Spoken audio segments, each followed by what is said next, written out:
again, I'm saying these words out loud and I'm laughing at what I'm saying. On this week's GTA 6 o'clock, the ultimate box art breakdown. I've got my alligator.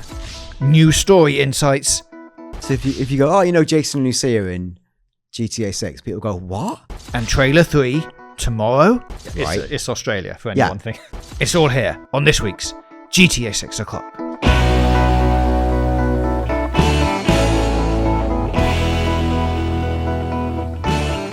Hello and welcome to episode 129 of GTA 6 o'clock, the world's most in-depth and best connected GTA 6 show. And in the week where the floodgates finally opened and GTA 6 pre-orders go live tomorrow, we are here to talk about all the hottest info, rumours and speculation regarding GTA 6 and Rockstar games. And in this episode, bring you the ultimate GTA 6 box art breakdown. I am your host, James JJ Jarvis. This over here is Dan DD Dawkins. Hello, Dan. Hello. We made it. We're here with some fresh new info. What a week. Yeah, it did. I think the last few weeks have felt a little bit like reporting from the pit of despair, where we all got very excited about May, all kind of fizzled out. We had the earnings call. Summer means summer. And before you know it, summer is summer. Summer's arrived. And there we go. And out kind of out of the blue, we get not just the pre-order announcement, but a little suite of new materials. The hype is real. It's exciting. It's happening. Like, I feel like it's happening in a way I didn't feel like before, even though I knew it was happening and was saying it was happening. Yes, I guess it was like the immediacy of it being officially summer, and then we're into the marketing campaign. 408 days since trailer 2. That is how long we've been talking about stuff with a lack of new information. But now we have the pre-order date. We have some little website updates, like you say, and we have the box art. It is very exciting. This is a very exciting episode. And just a quick note before we jump right into this, we will be doing a live episode tomorrow. That is Thursday, the 25th, a pre-order special. We will be live sometime in the UK afternoon, like either 2 p.m. or 4 p.m., depending on pre-order release times / will there be trailer 3. That is 6 a.m. PT, 9 a.m. ET, or the slightly later time of 8 a.m. PT, 11 a.m. ET. We will be reacting to all of the pre-order announcements and any other media that might happen in the next day or so. So please join us for that. But for now, let's get back to the episode. Right, here we go then. Box art. Let's get into it.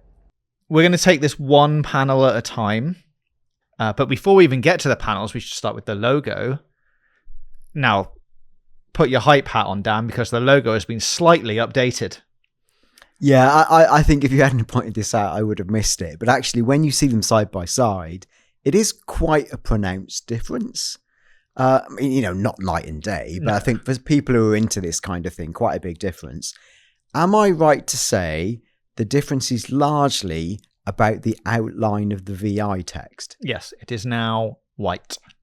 Yes, and I wonder if that's because, I mean, you could finish this answer for me, because it just pops better on the box art. When you place it in context with all the other colours, it just lifts it. Where the previous logo, and we know this because we did the exercise ourselves, it's fine, it's good, but it doesn't pop. Yeah. And with all of these things, and as much as Rockstar know people are going to buy GTA 6 come what may, there's an instinctive base level reaction we have to certain colours and arrangements that makes it more grabbable and more recognisable. And I think that's what they've done. So, like, for me, that's why they've made the change. Yes, it's better. Well done. It's a little bit more similar to the original Vice City box art logo, but it's not unusual. Both Red Dead Redemption 2 and GTA 5 had little logo tweaks before they got a full release / were put on the cover. The actual video that this was housed in, the GTA 6 box art reveal, has now single-handedly been watched more than every other Summer Game Fest trailer. In the few days that it came out, I think it was at 8.5 million, which is way more than any individual trailer. So if you were worried about how excited people were for this game, a less than a minute box art video has done more views than, not quite all of them combined. That would be a big number, but individually, way more views than any individual trailer, which is kind of mad. Before we dive in and talking about that, the video that revealed the box art, do you buy into the idea that the soundtrack could be the title theme? I thought you were going to say something else, which is why let's explore that as well. I thought you were going to say, do I buy into the idea that we've heard the music before? Because there are rumours, well, not rumours, comments flying around that it could be from the Race and Chase arcade machine, which entered GTA Online and has a similar-ish themed song. But if you do really go and put them side by side, like it's similar in that it's got some beats that are roughly the same, but I don't think it's the same. I don't think it's the same. I don't think it's the same. And I think the one on the animation video is just a bit more authentic or believable as a theme song.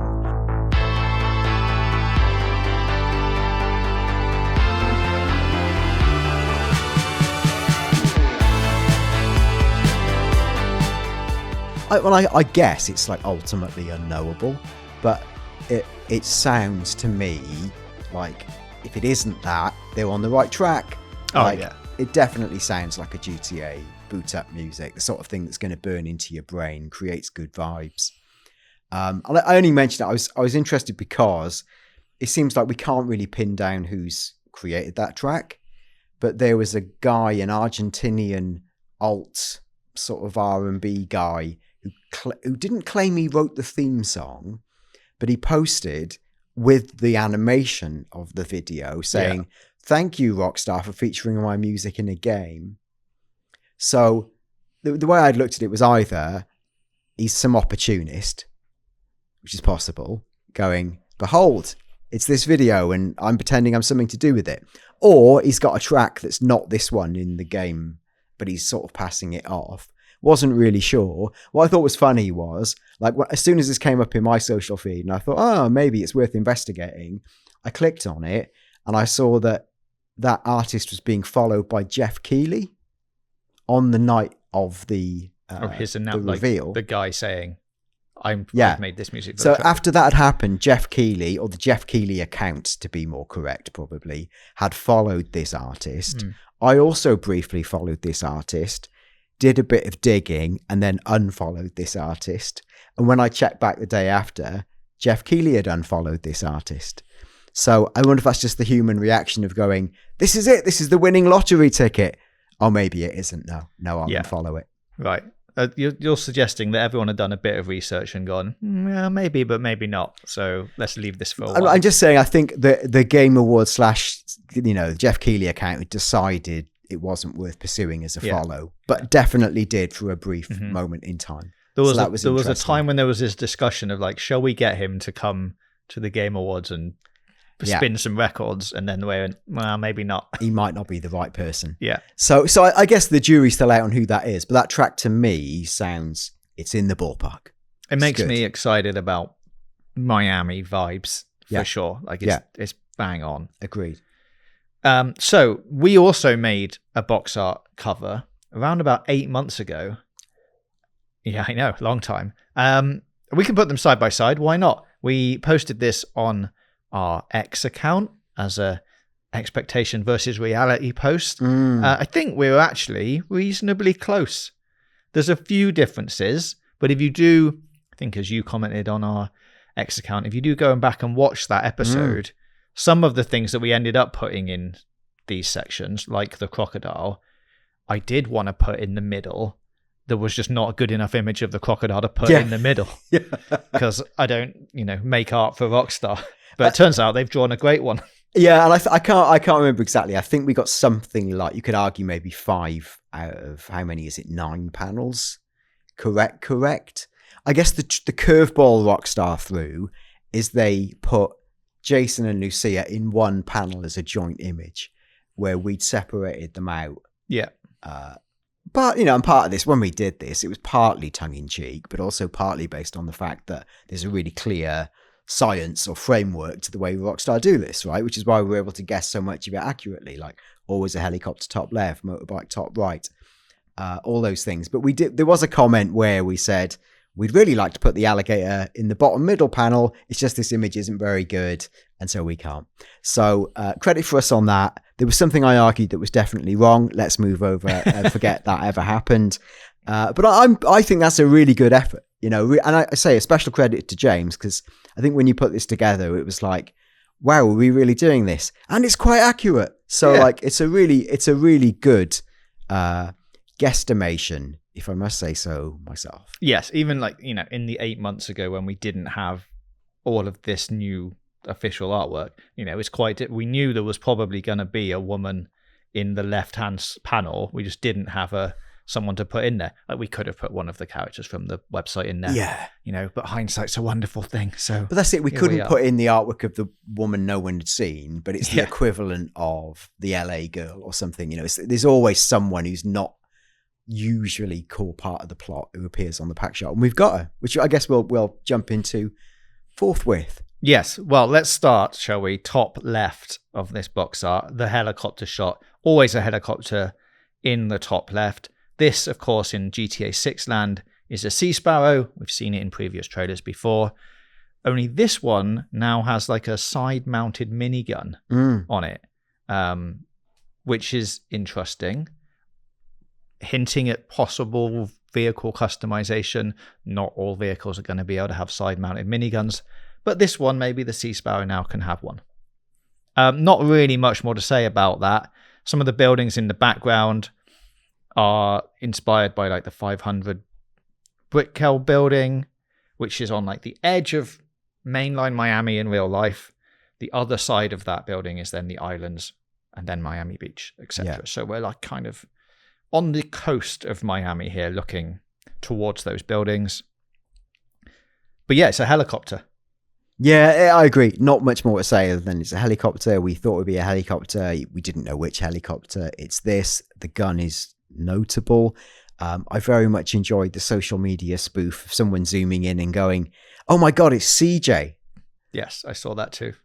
I mean, it's not. Yeah. Let's be clear. Yeah, it's not. I just thought it was funny. So like, well done, internet, for trying to do that, but no. Yes. Okay, well, middle left. What I'm going to do is I'm going to go down, top, middle, bottom, left, middle, and right. So we've now hit what is being called GTA 6's cover girl, and there's loads of interesting details to jump into on this. First off, she's got a Vice Baby tattoo.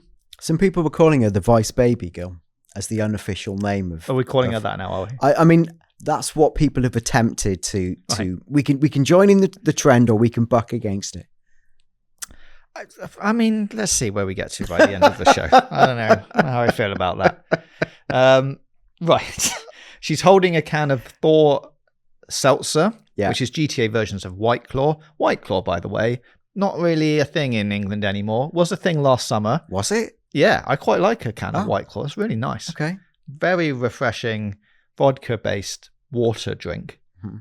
Tastes like you're just drinking water. Vodka-based water drink? Don't tell the kids. It's just like drinking lemon and lime water. That's nuts and gum together at last. That's I want water or I want vodka. I don't want both. Yeah, but it's nice. Okay, well I think it's nice anyway. Stand corrected. It was good enough for the Vice Baby girl. It's okay. Yeah, I'll bring some in for the next episode. We'll have some White Claw and talk about the Vice Baby girl. We have seen this before on posters. In trailer 1, when Jason and Lucia burst through the doors of the liquor store, you can see a poster for Thor seltzer on the window. So it's a new brand for GTA 6, but one we have seen before.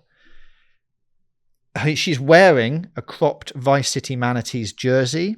Yeah. Number 6. Now, we have seen people wearing this before. Draquan has worn a similar shirt in trailers and screenshots. He wears number 19. She's chosen number 6. I don't know if there's any significance between the numbers. Obviously, they're different players. But is it just, are they pledging their allegiances to certain people on that team? Or have they just picked a random number. I don't know. Trailer 3, 19th of June, 4 days ago, as we record. It didn't happen, so that's a lie. Yeah, okay. So, yeah, that means nothing as it stands. I do wonder, will there be an actual knowable squad of players? Probably not. I think it's just an incidental detail. You've just sparked a thing in my brain. Oh my God. Conspiracy theory time. 19 plus 6 is 25. It's when pre-orders go live. It was there all along. I mean, it wasn't because they announced the pre-orders. Yeah. When we saw Yes, this. they announced the answer at the same time as the clue. Well, genius. I've worked it out. Genius level stuff. Let's look at where she's standing. She's standing in front of what appears to say the Atoll Bar and Grill on the building, or like little bar setup thing behind her. This is a new location. I went back through all the screenshots, tried to figure out if we had seen glimpses of this before, but doesn't appear so. It's hard to work out what the in real life version of this is because it's just a name. But I'm sure given a few weeks, we might be able to dive into that and actually find out which hotel or beach bar this is connected to. Yeah, well, watching Miami residents, please set us straight, because we've often blundered when it comes to that geography and locales. So if you think you've got a steer on it, please let us know in the comments. One extra tattoo, maybe we're going to call her the 305 girl. She's got 305 on her wrist. Now, this is Miami's real world area code for phoning, using telephones and things. It's just a callback to, I guess, if all of this is, if it does relate to the area code of Miami, like it's her background, she's very ingrained in the culture of Vice City, Miami, etc., I would say. And now the big revelation is potentially people think they have found the in real life representation of the 305 girl. Her name is Gabriella Chiquin.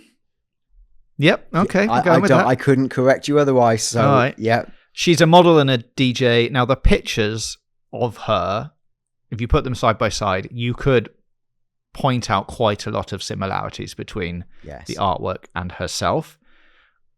I think on her social media account, she's also been retweeting people saying, oh, look, we found the Vice Baby Girl / 305 girl. But she's not actually, done what you said, like the musician saying, oh my God, it's so good to be part of the GTA 6. Yeah. All she's done is kind of like subtly retweeted some things. Does that mean it is her, that she knows about it? Who knows? But I would say the similarities are pretty striking. Yeah. I don't know if she's gone as far as to officially model for it, but if you are a prominent social media presence figure, someone on the Miami scene, it's not impossible that someone at Rockstar took inspiration from your look. This is giving me massive flashbacks to the GTA 5 bikini girl with the V. And I remember, my brain's transported back 13 years to people going, it's Lindsay Lohan, it's Kate Upton, it's people who look like this person. Yeah. I think there's vibes of that. So I don't think it's an official model, but it's pretty uncanny, right? Like it does look like her. So yeah, and as you say, like reasonably well known. She's got kind of like 350k followers on Instagram. There's a chance. There's quite a good chance. Yeah. And then she's got a pendant that says a word in Spanish. Dan, how's your Spanish? I'm going to say siempre, but that's probably wrong. Well, we didn't look this up, so any Spanish viewers, let's see how Dan's pronunciation. So siempre, which means always in Spanish.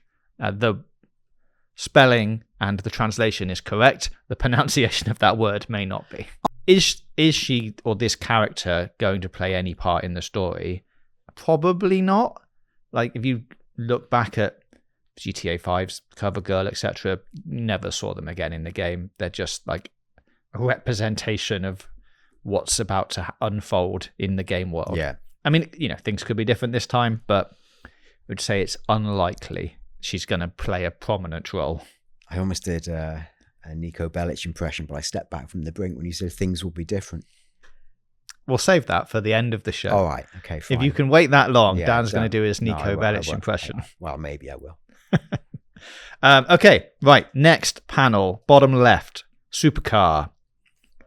This is a Pegasus. It's based on a 2015 Lamborghini Aventador, previously seen in Trailer 2, except in Trailer 2 it was green. It's on the street corner as a load of cars pull up at some traffic lights. You can see it there in the background. Exciting. Supercars, obviously we know they're going to be in the game, and they nearly always feature on the cover. So here we are, yellow version. Yeah, supercars tick. I think you called it a Pegasus, which of course you meant Pegassi. Yes. Before people in comments go, we can't pronounce these things correctly. Thank you for correcting me. Yeah, sorry. Things will be... Oh my God, I started doing the things will be different here.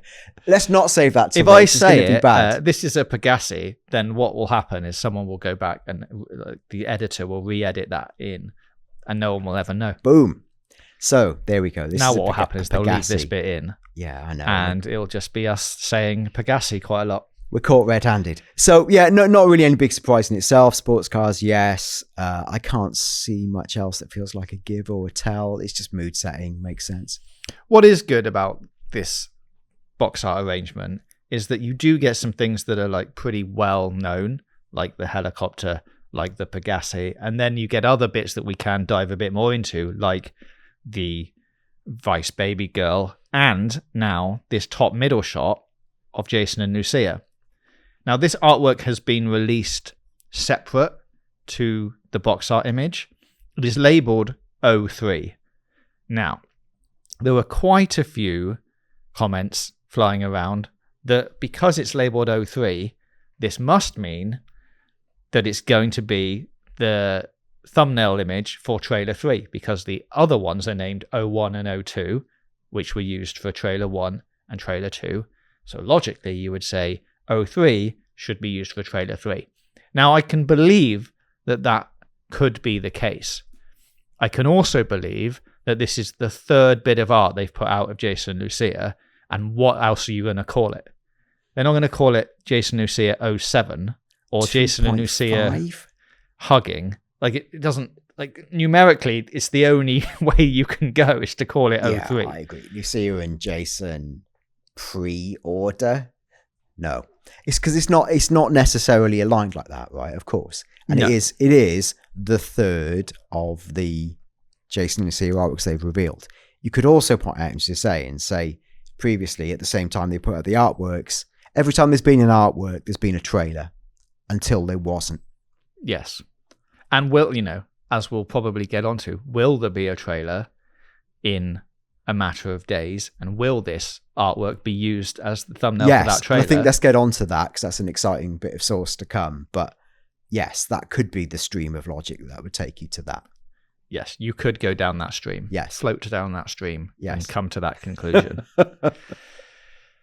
We can also see Lucia here holding a gun. This is the Nipper 38. Now, just underneath that, it says made in Brazil. Now, in Brazil, there is a gun manufacturer called Taurus. Taurus's logo is a bull. The Nipper has the logo of a snake, which you can see here just like above Lucia's hand. You can see the top bit of a snake logo. That's interesting. And the fact that, we're going down the line of gun manufacturing that maybe we haven't seen before. And is it significant that this gun is made in Brazil? Who can say? Not us, by the looks of things. No, I mean, sorry, I'm just blanking out because I don't know. I think it feels not accidental that it lets you zoom in to read that detail. The gun appears on previous artworks, but it's the other side of the gun, so there's nothing to zoom in on. Whether it was just simply a case of there is writing, but it's only on one side now, they're letting you see it. But if you work on the idea that nothing Rockstar show you is accidental, maybe 90% true, maybe there's something in it. Maybe there's a clue in that. Yeah, Jason's also seen holding one of these guns in a video clip that you can see on the website of the Jason and Lucia closing the trunk of their Tulip, which is the car. So, it's been in and around before, but as you say, now we're seeing the words on the other side of it. Lucia's bracelet is the same one that she is wearing on the website and in other images and videos that we've seen. She's also got her boxing gloves necklace on. You just can't see the bottom end of it, but she is wearing a necklace. Yeah. We've seen Lucia again here holding a gun while being next to Jason.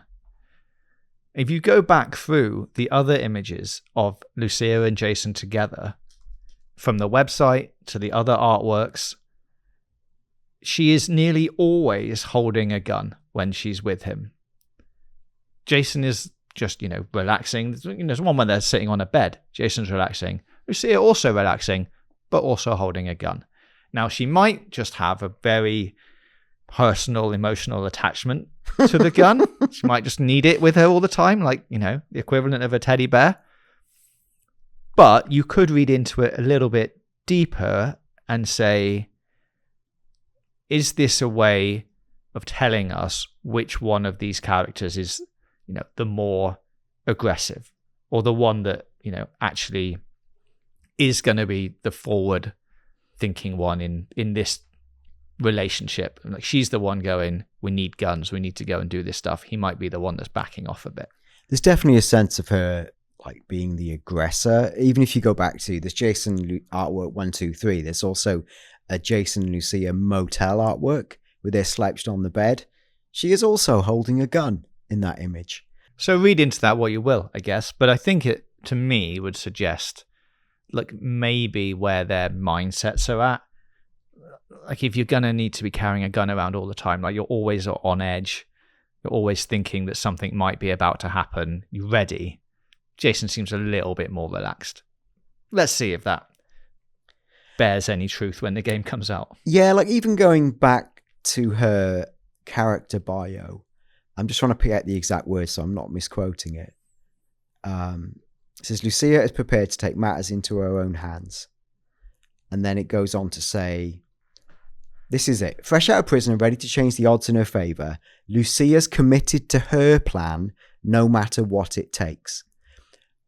Her plan. She doesn't sort of say their plan or a plan. It's her plan.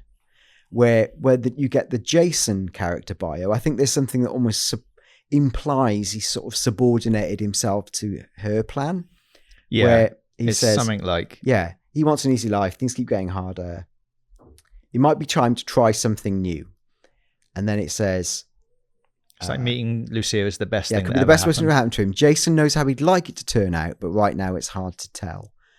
So there's definitely the sense of her being more like the protagonist, or certainly she's the one with the plan he's following. If you were going to have a leader out of the two of them, feels like it's going to be her. And whether that goes as deep as she's more aggressive in terms of, in the game, is she the first one to pull out a gun or do something where he's like, whoa, what are you doing? Don't know. Like, let's wait and see. And that also starts to imply into that thing of, is Jason who we think he is? That's something we talked about in the show multiple times. Probably park that conversation for now, but you could feed all of this into that thinking about who they are as characters. Absolutely. She also has a new scar on her arm here, which we've not seen previously. It could just be a nice bit of visual storytelling, could hint towards something gameplay mechanic-y, like you do get scars and things happen throughout the game. In terms of where they are standing, though, they are standing near-ish the Ferris wheel. You can see in the background, it's the same Ferris wheel that you've seen in screenshots and can see on the flyer over the city that is now on the website, which I'm sure we'll get to shortly. But I think this is just another example of all of these images not really straying too far away from the central Vice City locations. Like, even in these artworks where you have the choice to do anything, like put them in front of anywhere, we're still pretty focused on Vice City and its pretty much surrounding areas, bar a couple of screenshots. Like, something we haven't done, and we could probably, maybe we'll wait till Thursday and see what happens. What we haven't done is attempt to put all of the trailers and artwork into a chronology. And I wonder if We might have done it. I can't remember. But I don't think we've visually done it. We've right? not done that. Yeah. Because that's quite a lot of work. It's a load of work. It's really difficult to do. But I wonder if each artwork is like a milestone on a part of the journey. So like, for example, the motel artwork looks early. She's still wearing the tag. They're sat by a bag of money. That looks to me like this is our first score and we've gone to a motel to celebrate. Where later artworks look like there's been a progression. Mm-hmm. I do agree with you. I think actually there's a lot we're not seeing that they can't show because it's plot spoiler. But within whatever, let's say the game was 5 chapters, we're seeing cuts within, say, chapters 1 to 3 or 1 to 2, where it goes beyond that. I mean, I don't want to know. I want to be surprised, right? But I think there's some element of time sequencing delivered through those artworks, which I think might be partly to do with the scarring thing, which is on one hand stupid because, of course, characters get scars and what have you. But it feels notable that in one image, Lucia's got this like cut or scar. And then in the other, Jason's got like a bandage wound on his arm. So maybe that will help place it within the story. Yeah, well, speaking of things and timelines, Jason and Lucia here in this third image, the new one, are wearing the same clothes as they are in artwork number 2, except Jason now has not got his blue shirt on anymore. He's discarded it. And like, you could argue does still have that bandage on his arm because it's his right arm and you can't actually see his right arm in this image. Yeah. So there's a chance that artwork 2 and 3 are pretty close to each other in terms of timelines. If in fact they are part of, if they are story moments, you could say they had to get away on the boat with the case full of money that Lucia is holding. At some point he throws his shirt away, and then they end up around the corner on the beach. Who knows? But yeah, I just wanted to point out that they are wearing the same clothes, it looks like. I haven't done this. Some people noted that on Jason and Lucia 3, they felt like you could see a scar on Jason's nose, like it had previously been broken, like at the top ridge. I don't know if that's true of image 2. I mean, put it one way, you don't break your nose and have it heal with a scar within like a really close proximity. It is there on 2. Okay, so there we go. So it looks, and it would make sense to have a scar that's been there from a long time ago, right? Because that sort of scar is not something that happens in a few weeks or even months. It's something that, that happened to me years ago. I was, insert relevant anecdote here. You could argue it's also on the one that when they're in the motel and on 01. It could just be an artwork flourish. Yes, it could. Or other extreme example, that time he broke his nose when he was in what looks like whatever that army group he was in. Is it Marauders? That's easy for me to say. Marauders B Company or B Corp? Yeah. Not entirely visible, but you can safely assume that's what it says. Like Jason's military past is clearly going to be feeding into the game in some way, I think. There's also a line in the trailer where Jason and Lucia are sitting on the dock and they joke about, you broke my nose. Oh, well, there we go. Yeah. Or like I think it's you broke my nose. Like at some point, like they're either messing around or they had to do it as a part of a loyalty test or something, had to happen during the mission where she had to do it to make it, seem like they weren't working together or something has clearly happened. Yeah. To make them say that and then maybe appear in this artwork. So I think that's Jason and Lucia covered. The next, and obviously the most exciting shot, is the alligator. Here he is. I've got my alligator. Obviously, this all points towards the special edition containing some kind of alligator. We'll find out about that on Thursday.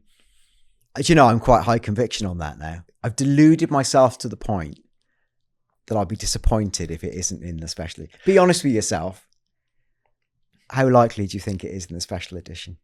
I mean, the problem is that Chop was on the artwork for GTA 5 and you did not get a puppy. in the special No, edition. but inflatable. Look, this might sound weird. Inflatable dogs are not a thing in the way that inflatable alligators are. No, but plush versions of dogs, like a little fluffy toy. But they're hard to package. Where an inflatable croc can pack down real neat. Looking at the practicalities of box sizes. I don't know. I'm playing. I would really like it to happen, but I think, like you've talked about in the past, is an inflatable crocodile the high-end premium gift that you're getting? Oh, it's as naff as all hell. The special edition. Yeah. So, but how? So then, how do you make it a premium version of an inflatable alligator? Really good printing and a really good representation of a crocodile. What's plastic? Alligator. We should stay alligator. It's definitely an alligator. It's not a crocodile. Before everyone gets mad. We're literally a day away. So yes, we will. And look, we'll talk about it soon. We'll be reacting to it live, so everyone gets to see our faces as the alligator is revealed or not revealed. Right? Yes. So more on that later. So yes, it's only the second animal to feature as a focal point on GTA cover art. First, as we said, was Chop, being part of GTA 5. Now, even though he wasn't in the special edition box, he was quite a prominent part of the story of GTA 5. Does putting an alligator on the cover suggest that there is going to be some interactions with it? Like maybe somebody owns an alligator, like one of the key NPC characters owns an alligator. Will you have to do a mission or two featuring alligators? Is there a particular one in the game, like a mythical alligator or one that's got a name? Who knows? But I think having it on the cover is significant. Isn't that trailer one where there's a social media clip of the alligator waddling into the convenience store? And then someone pulling him out of a pool? Might not be the same one, probably isn't, but they're all the way around. They're everywhere, right? Yeah. And they're everywhere in real life in Miami, so they're a big thing. It'd be hilarious if it was just one extreme prankster alligator. I don't think it's that. No. It's multiple alligators. But whether, again, this is slightly farcical. The alligator in question in this image on the pack shot, I thought like he looked a bit devil-eyed, almost like they were trying to, I don't know, depict him as slightly more monstrous or unique or something. That's like, it could just be his eyes, right? I haven't looked many alligators in the eyes, but it did feel hyper stylized in a way that, I don't know, suggested like it was a bit more main character energy than I am just a alligator. Yes. Again, I'm saying these words out loud and I'm laughing at what I'm saying, but I mean, he's not going to be a main character. He's not the third playable character. I mean, imagine. And it's not going to be like one that you could like visit per se. But I think there is a chance that like someone does have one as a pet or something weird like that. Yes, I can buy into that. And it's like an NPC's thing, and that they're just the one with the alligator. Like we know one of them's carrying around a iguana. We had this debate last time. Yeah, the lizard guy with the. It is an iguana, right? Iguana with a waistcoat. Yeah. Like that's like a pet or a character in the game. We've seen that in the bar. Whether there's like the equivalent of an alligator. My mind's really going places now. Like I'm imagining a Strangers and Freaks mission where you go to the Everglades and you have to find the mystical alligator. And I can, whilst this is ludicrous, it wouldn't be beyond Rockstar to add a mission where, for example, your character takes peyote or something, and he's like tripping and you end up communing with the mystical alligator. That's not me saying that will happen. I am just saying, well, maybe it is. That's definitely in the game. Lock. It's just the sort of stupid thing they could pull off with the right level of, well, your character was intoxicated. Mm-hmm. So it was, of course you could talk to the magical alligator. Yeah. That's ludicrous. I know that's ludicrous. I know alligators don't talk. Or do they? Would the magical alligator have a name? Al. Right. The name's Al. Gator. Alligator. His name's Alan Edward Gator. Yeah, good. The name's Al. Gator. Al E. Gator. Yeah. Well, and now we're back on your drug mission. Yeah. Where you're talking to him and he is called Al. And we're one day away from the reveal of the inflatable Al Edward Gator in the special edition. Right. I think, Yeah, that's enough crocodile talk. Crocodile talk. Sorry. It's an alligator. It's enough alligator. I've taken it so far off piece. We're calling it the wrong animal. Let's move on to the bottom middle image here. Yes. Raul Batista. Yeah. We, of course, have seen him before. This is a stylized shot of the bank heist, which we've also seen. The Sin Frontera National Bank, which we've seen in trailer 2 and the website clip. Both Jason and Lucia are present in this, what we are going to call a heist. Yeah. Bank robbery heist. This is, or could be, the moment that is described on the website as an easy score going wrong.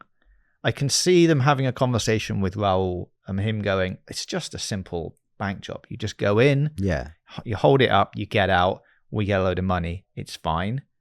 There's obviously easier scores than robbing a bank, but this feels like we've seen it a lot. It's a significant moment in the story. It could be the turning point that tips them into a path that maybe they haven't gone down before.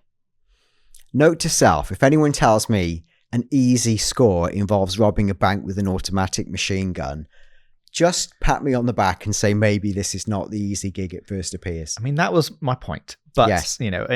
None of these scores are easy. But I think it might have been, you can see this playing out in a story. We've got someone on the inside. They're going to just let you in. You just have to wave the guns around.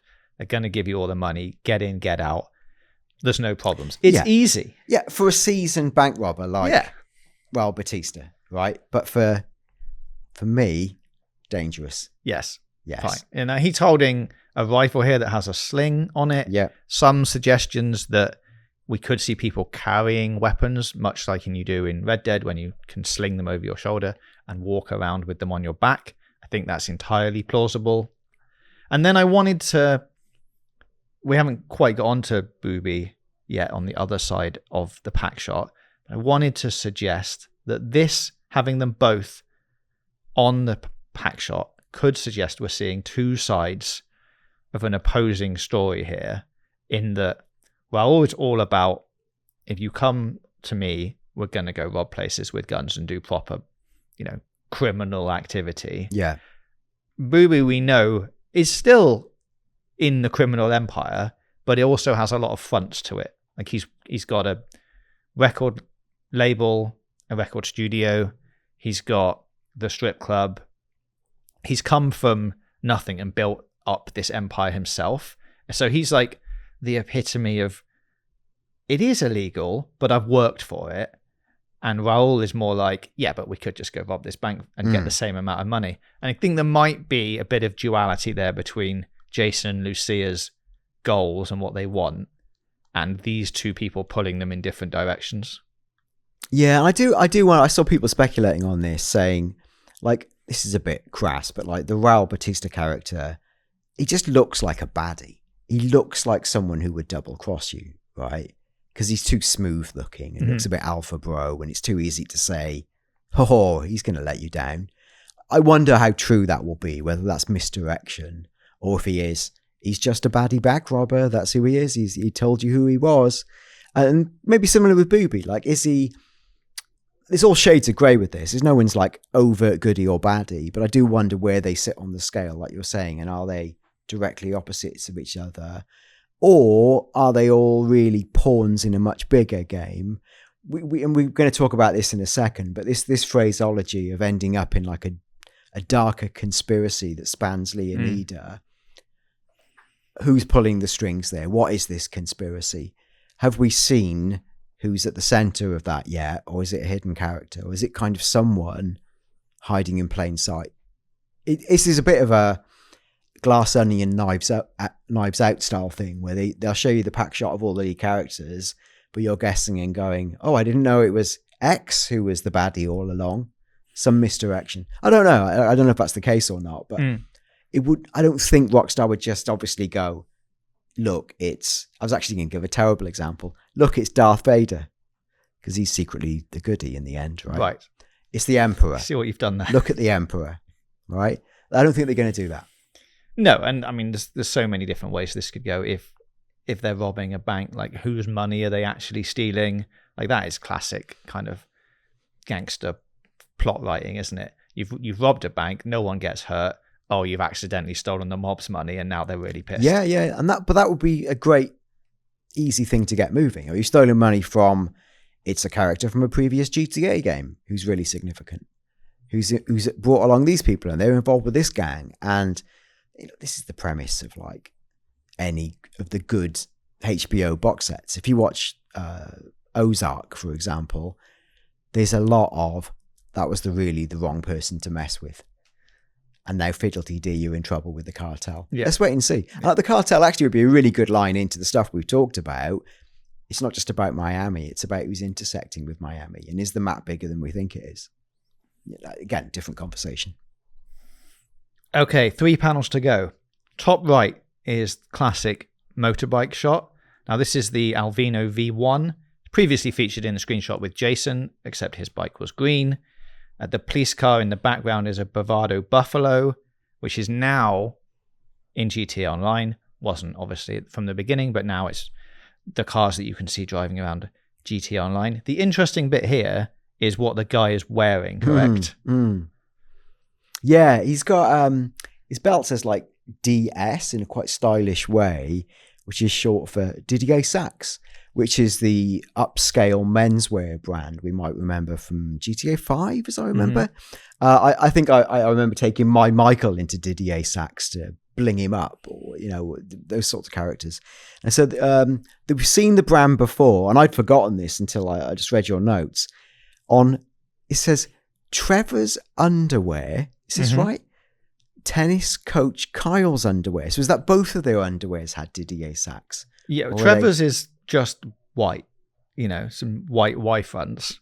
Not very significant. And Trevor wears Didier Sachs underpants? That's what I've been led to believe. Okay. But the tennis coach for sure. So when you burst in on him as Michael and he's with his wife, he jumps out across the balcony. Oh, we do get a good view of his pants then. You get a great view of his pants. And it has the DS logo like all over them. So previously been seen in and around the world, but now it looks like maybe you're going to be able to buy a lot more of the clothing items and customize yourselves to wear, high-end fashion brands. And then a little note on the background here. It looks like a motel. Now, if you've cast your mind back all the way to 2022, there are, in some of the leaked footage, some footage of a motel. Now, most motels do look the same. It's not significant, but it could be the same motel that we have seen previously in those leaked videos. Who knows? Let's move on to middle right. Yes. Booby Ike. Yeah. Now, he has not been featured in any GTA 6 trailers so far, been in screenshots. We know quite a lot about him. Does them being on the cover mean they have a bigger plot to play in the story? As I said with the alligator, maybe not. But were I to say one character is bigger than the other, I would probably lean to Booby, not alligator. Not Al-E-Gator. Good. And I'm glad that we're calling him a character now, at least. Yeah. He's got a name. Alan Edward Gator. Yeah. So Booby over Al. Yeah, I think Booby's got a bigger role than Al, despite their relative equanimity on the pack shot. And then Raoul and Booby, similar kind of roles to play. Not in terms of their actual roles, but in terms of the time you might spend with them as characters. Yeah, I guess we don't. I guess the thing is not knowable. I think there's maybe more mileage in Booby's character because he's like notionally a music mogul. I wonder if that, and like we've talked about, has the game got a music creation side? When you're making your own tracks, yeah, you've got to go see him. All those things that we've maybe fantasized, maybe not, would make more sense to be part of Booby's timeline. And there's like a thread of characters who like ladder up to Booby, where you've got Draquan Priest, you've got Real Dimes. They all feel like they're part of that record label network. Like his part of the world and the enterprise makes sense. Raul Batista feels like, we don't know enough about him, but he feels like someone who's almost could be like a tourist to the scene rather than the fabric of the scene. But we don't know that, right? No. It might not be that. He might be much more significant and embedded a player within Vice City, or he might be one of these like catalyst characters that get things moving, but actually big picture, he's not the real threat. We don't know. Yeah, to revisit his description on their website, Booby is a local Vice City legend and acts like it. One of the few to transform his time in the streets into a legitimate empire spanning real estate, a strip club, and a recording studio. Booby is all smiles until it's time to talk business.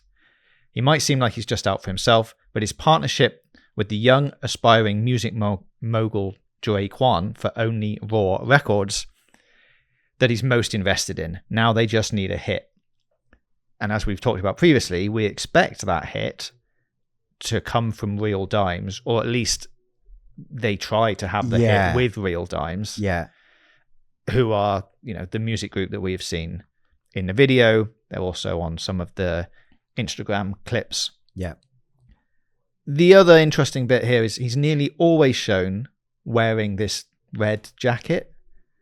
So in all of the previous screenshots that we've seen, he's pretty much wearing this most of the time.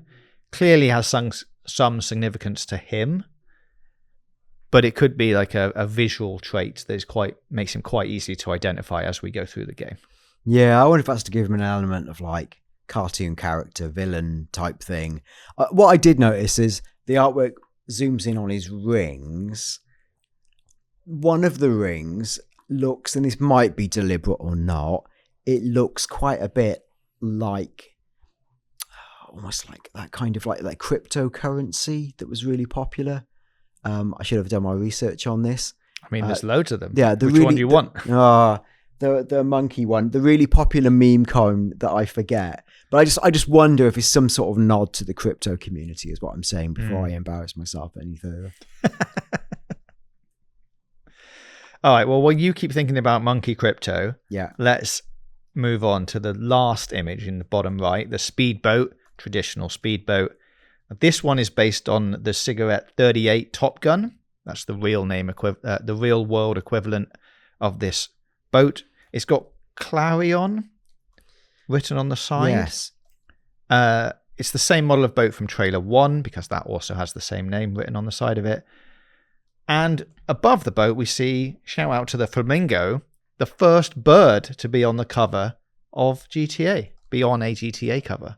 So well done to that flamingo for flying into shot just as the artist was finishing off the speedboat drawing. Spectacular.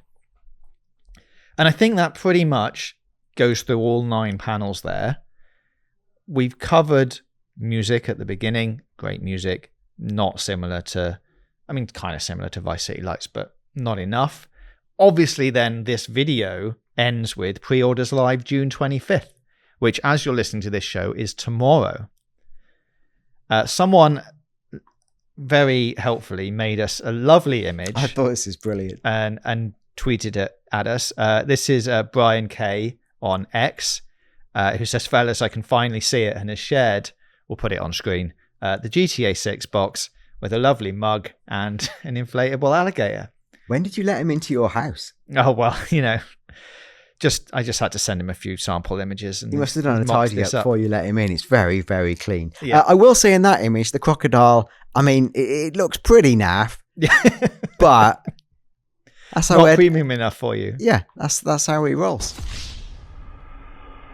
We are going to be live tomorrow for when pre-orders go live. We could probably talk about that more in a little bit, but I am not expecting them to go live at I'm not expecting to wake up at 9:00 and pre-orders are going to be live. I feel like they're going to be hopefully in the afternoon time.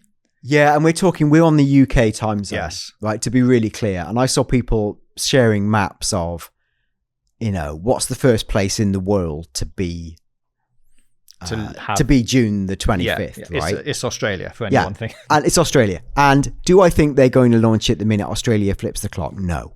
They are unequivocally going to launch it when America wakes up, because that is commercially their biggest market. Yeah.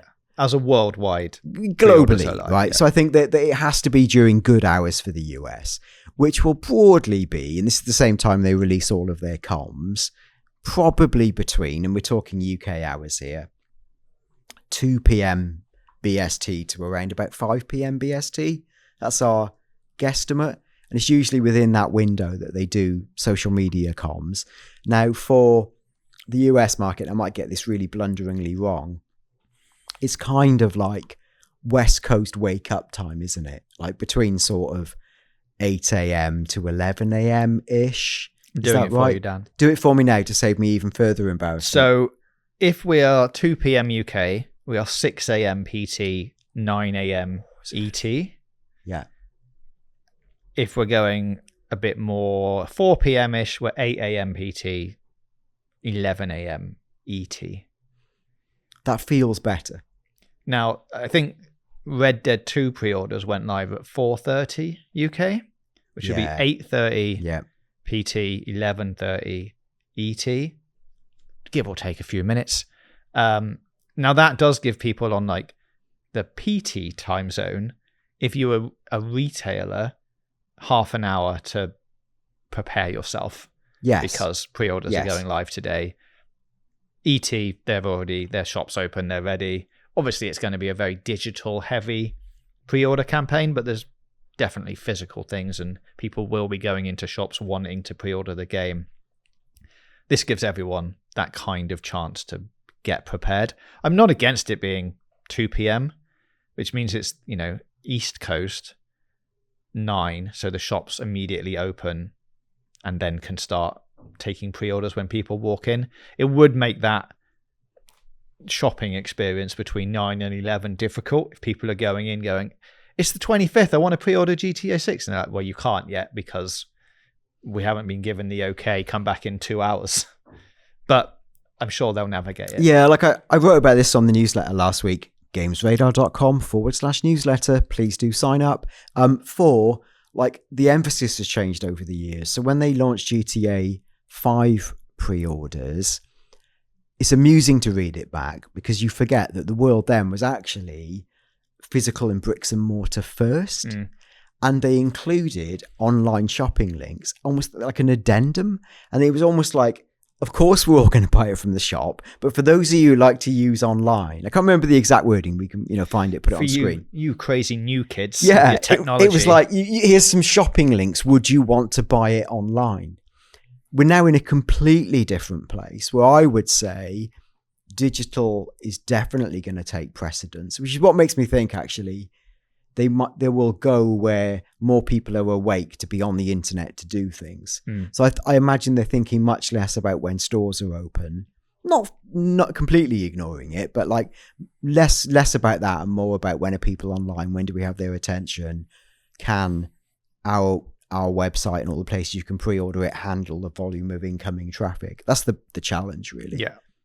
Now, we were going to wrap this up into a section later, but I mean, let's touch on it now because everyone's been talking about it. If pre-orders are going live tomorrow as you're listening to this, does it mean a trailer is also coming that ends with pre-order now and really explodes the hype machine into something else?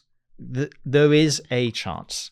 And I think if that was going to happen, it would happen earlier in the day because you don't want to put the trailer out and then say pre-order now and not actually be able to pre-order it.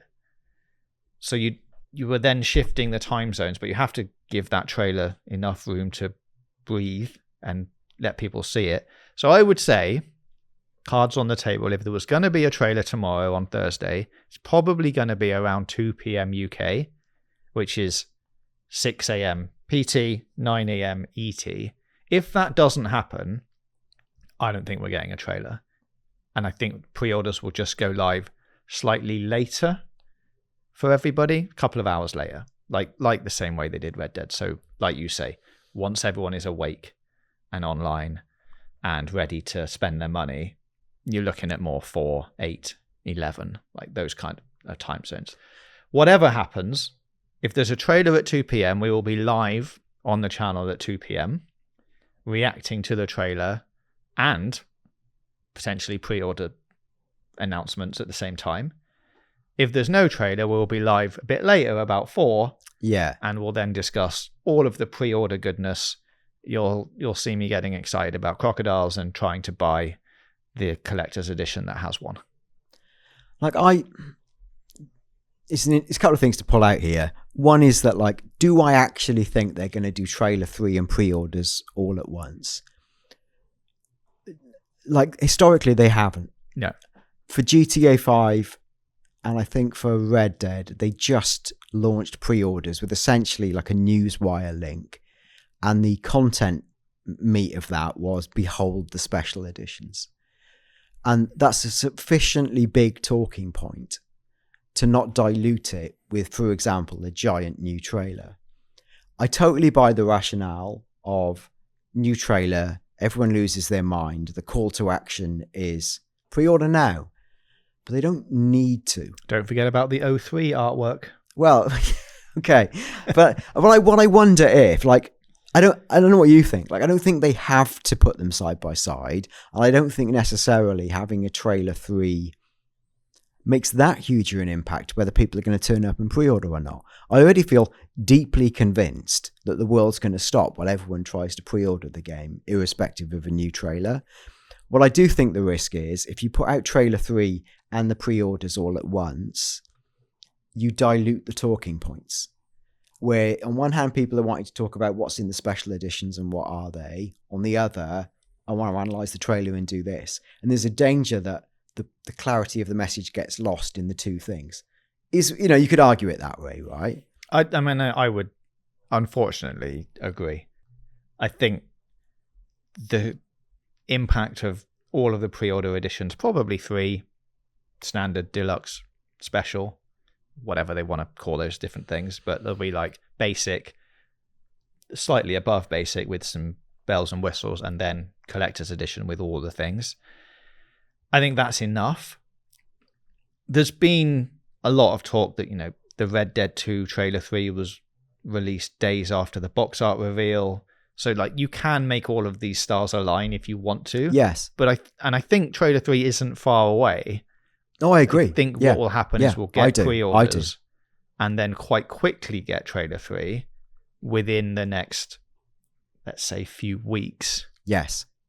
But putting them out at the same time just feels like it's too much. And if you wanted to believe that theory, GTA 5 pre-orders were announced, and at the same time they said, we will be dropping a new trailer in a week.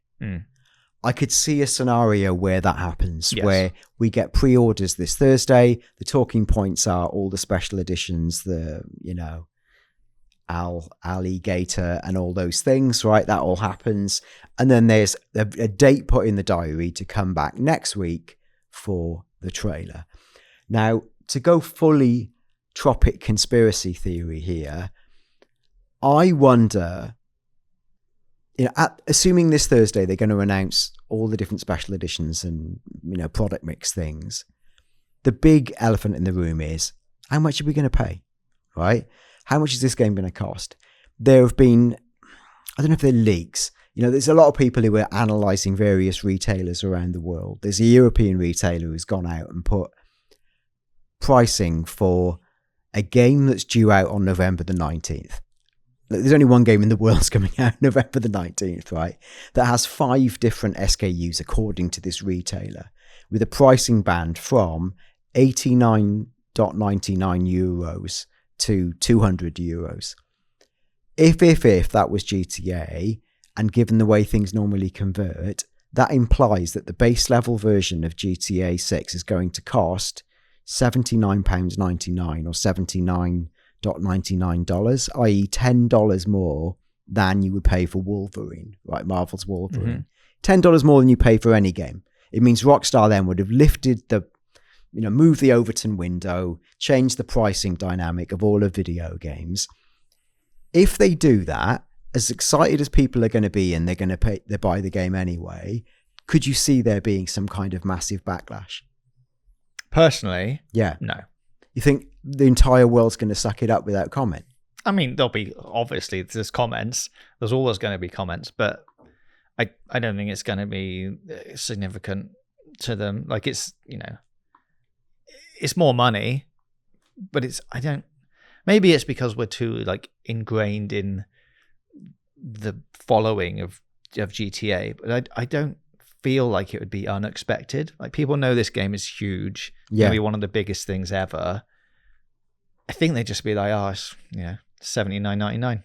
Okay. But I agree. I think actually in terms of a price, and if there is a price rise, right? I don't know there will be. These are just based on these unsubstantiated rumours and things we've talked about and written about, right? Will they jack the price? Loads of analysts have asked Strauss Zelnick this. Will you raise the price? And he's come back with sort of vaguely comforting, but actually I would say slightly threatening answers, talking about we recognise the consumer situation, blah, blah, blah. We're all about delivering value. We love value.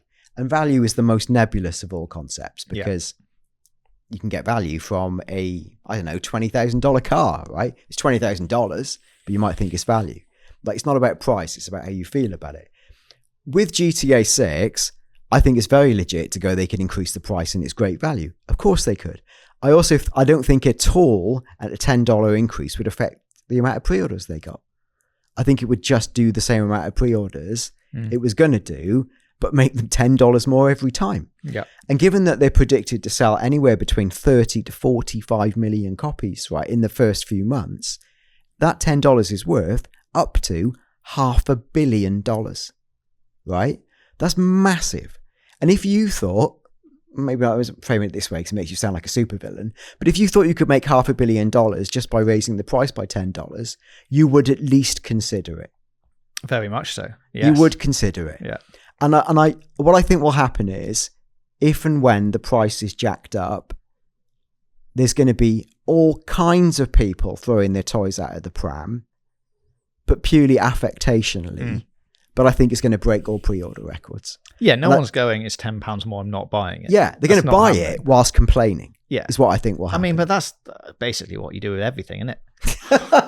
Can't believe I've got to spend £4 on this sandwich. It's not very good. Yeah, and then you eat it, because what are you going to do? Yeah. If you want to play GTA 6, which you do, you pay that price for And it. sometimes you buy a £7 sandwich and go, was this £4 better? And most of the time, the answer is yes. It's all about delivering value to the consumer. That sandwich is much more valuable to me. Yeah, if you enjoy it, if it's a $7 sandwich, you pay $7 it's on for some it. focaccia. It's got some nice mozzarella in there. Yeah, It's not just, 2 bits of malted bread smashed between a bit of ham. exactly. It's not like some pre-packed factory, I don't want to call out low market British supermarket sandwich, right? Yes. Bit dry. 2 parts equally dry and wet at the same time in a really unsatisfying way. And then attach that to your equivalent of a game description. Yeah. Versus premium sandwich GTA 6. But what I did see, I thought there were lots of bad faith editorials on the back of the pack art reveal.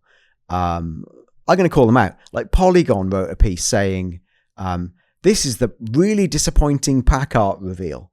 And it's like, no one's that upset about the pack art, but you are desperate to get GTA 6 in a headline. Yeah. And I read the article, and it actually wasn't that bad and fairly reasoned, but it was clearly commissioned for the idea of just get something GTA 6 out there.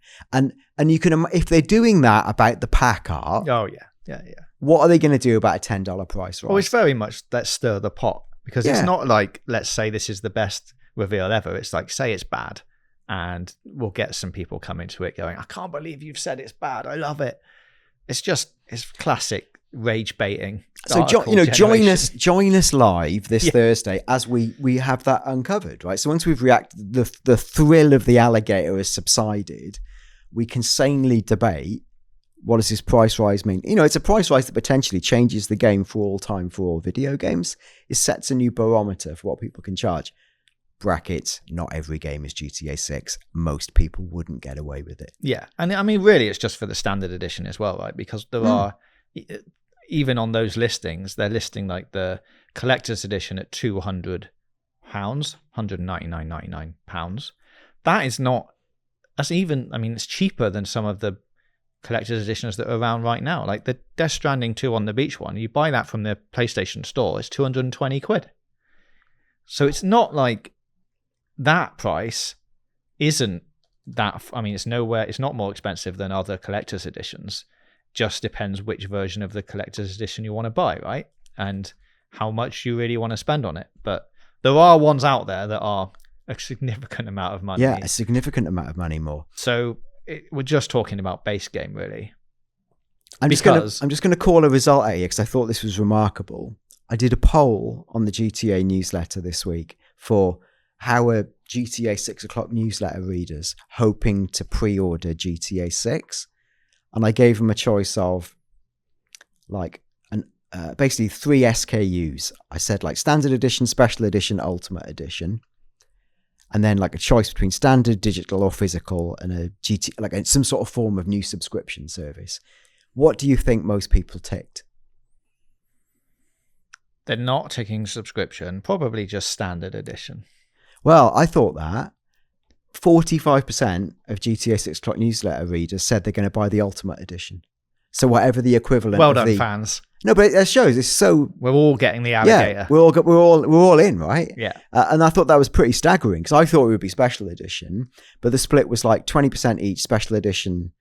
No, in fact, no, it was ultimate edition, special edition, standard digital edition, and then finally GTA subscription. So there's a very clear vote for people going, I want the most tangible physical version of GTA 6 I can own, where the least tangible version, which is the I'm renting it month by month, was the lowest. Yeah. And in itself, I feel like that's a microcosm for a lot of people's sentiment of the modern world of the digital age. And I also was more surprised to go, wow, everyone really wants to put in for this. Or certainly our viewers and readers do, because, you know, we're all in. We're the core of the core. Final quick comment on this before you join us live tomorrow is that the collector's edition will almost certainly not come with the game. So if you want to buy the collector's edition, also make sure you get a copy of the game separately, because you don't want to be left on launch day with your big collector's edition box and not actually That's get to play it. That's what they did for Red Dead, isn't it? Yeah, it won't be in there. They released a collector's box, but with no game. Yeah, you'll get the steelbook and stuff, but no disc. We'll be reacting live to this as it happens. Read the small print, we will. And maybe not me, because I need glasses. But, I'm excited for this week because there's actually a lot to unpack, even without trailer 3 or not. Yeah. With trailer 3, it's beyond. That's why I wonder if it's too much. What he means is there's too much for us. Too much for us. So if we could just space these things out a little bit. Don't ruin my life selfishly, even if everyone wants it. And I also, the reason I actually say this is because let's say there is a backlash to the pricing in terms of the media coverage, right? Not the reality of the pre-orders. Would it make sense for them to hold back trailer 3 just to shush everyone up? Yeah. To go, it's another asset. You know, you're all moaning about the price. Look at it again. It's amazing, isn't it? Yeah. And I wonder if there's some sense in just holding a beat for a week or so, knowing that they're going to get some kickback to if they did hike the price. There's that. Let's see. All right, so that's the box art. Pre-orders covered. There are a couple of new story insights that happened during this update to the website. There was some new website copy that was added to the website and then very quickly reverted back to the old copy. Now, this is the text that describes Jason and Lucia's sort of background and story. The old copy said, Jason and Lucia have always known the deck is stacked against them. But when an easy score goes wrong, they find themselves on the darkest side of the sunniest place in America, in the middle of a criminal conspiracy stretching across the state of Leonida. They are forced to rely on each other more than ever if they want to make it out alive. The new website copy says, when an easy score lands Jason and Lucia in a conspiracy stretching across the entire state of Leonida, the young criminal couple find themselves on the darkest side of the sunniest place in America. It goes on to be the same. The difference here, I guess, is they've slightly tweaked it to say an easy score is landing Jason and Lucia in a criminal conspiracy stretching across the entire state of Leonida, which actually is in the old copy. It's just further down. The only new wording here is that they call them the young criminal couple. Yes. Which we've not heard them described as before. That sounds like the sort of thing you do if you're talking to someone who doesn't understands the game less, who's never heard of it. So if you go, oh, you know Jason and Lucia in GTA 6, people go, what? And you go, oh, the young criminal couple who are, it's like an additional descriptor that I think broadens the ability to understand what's being said. Generally, it looks a bit like you used to have 70 words, now you've got 50, but say the same thing. Yeah. generally. But then it flipped anyway. So it's a very weird thing that for about a day had changed and then just went back to how it was. And if you really want to go down your conspiracy route, it could be that the shorter copy, calling them a young criminal couple, saying an easy score. It doesn't say an easy score goes wrong in the new description. It just says an easy score lands them in a criminal conspiracy. So it takes out that element of something goes wrong. It could all, with your hat on, play out in trailer 3. This could be some copy associated with that went live a little bit too soon. It was actually not meant to be updated until new material comes out. You could look at it like that and then very quickly go, actually put it back for another week because we're not quite there yet. Interesting that, we knew that they were together, but to see it written down as a young criminal couple does suggest that they are, they're in a proper relationship and that they are a couple. They're not just like, messing around and they've met and they're like, oh, maybe I like you. Let's have a bit of a flirt. Like they're, I think, properly as a... It's pretty unequivocal. Yeah. If it wasn't already, to be clear. Yeah, exactly. Yeah. And then the Only in Leonida page has been updated that says, when the sun fades and the neon glows, everyone has something to gain and more to lose. So, quote, not attributed to anyone. Yes, and I initially saw this and thought, oh wow, Only in Leonida is clearly a brand new key phrase for the website, for the marketing campaign. It's the emphasis of these words, it's almost full page, isn't it? So when you go in the Only Leonida section, you see when the sun fades, the neon glows. I was instantly like, wow, these are new words. They're not new words. They were words that were actually buried halfway down the old website. It's another rejigging of... It's a rejigging. So where you scrolled halfway down, before Cal Hampton appeared, you had a little thing that said, like a page divider almost, Only in Leonida, those exact words. So I think you're right. I think they've just sort of gone, we need to redesign the website, make it a bit more... In the same way, they've tweaked the logo, right? Yeah. They're just optimizing it to make it a little bit more mass market friendly, a bit easier to understand. And to do that, they've just changed some words and moved them around. And somebody's job has been make this all fit in a different way. Yeah. Redesign the jigsaw. Now, as we mentioned when we were going through the cover art bit, this update does come with a new look at Vice City from a new angle. If you scroll down the page now, you get to see some moving imagery that we haven't had previously of like this section of the city, right? Like there's not too much to analyze in it other than, looks great. There's been a lot of discussion around what kind of technology they're using for the interior of the building. Like, is it a parallax thing or are they all enterable, etc., etc.? But I think really, if you look at it, and obviously it's on the website, it's heavily compressed, etc., etc. But it's a really good looking city, especially at night. Oh yeah, I think it looks great. Yeah, and I think Digital Foundry did an analysis of it. I've not read it in depth. They talked about ray traced reflections on the water because of the Ferris wheel. Stop getting obsessed with the Ferris wheel, and people. It's a little bit of whatever, right? I think it's good. It's good. We know it's good. We know it's going to look stunning. People trying to argue this looks no better than GTA 5. I mean, honestly, look, maybe if you had GTA 5 modded on the top graphic settings on PC, it's not the night and day comparing it to what this was once upon a time, the PS3 version of GTA 5 versus GTA 6. Night and day. Yeah. Literally night. And it looks amazing, I think. I mean, really, really good. Yeah, stunning. Yeah, stunning. Amazing. Can't wait to spend some time in this city. We'll properly analyze this shot and all of the other things in future episodes, bearing in mind we don't get trailer 3. The one thing we should point out in this shot, as loyal GTA 5 o'clock listeners will remember, there is the challenge of a construction crane in this shot. And are we going to get another half-made building for the entirety of the next decade or so? Who knows? I think that is a debate for another time. But yes, there is some construction going on within the city. Will it develop over time? Let's wait and see.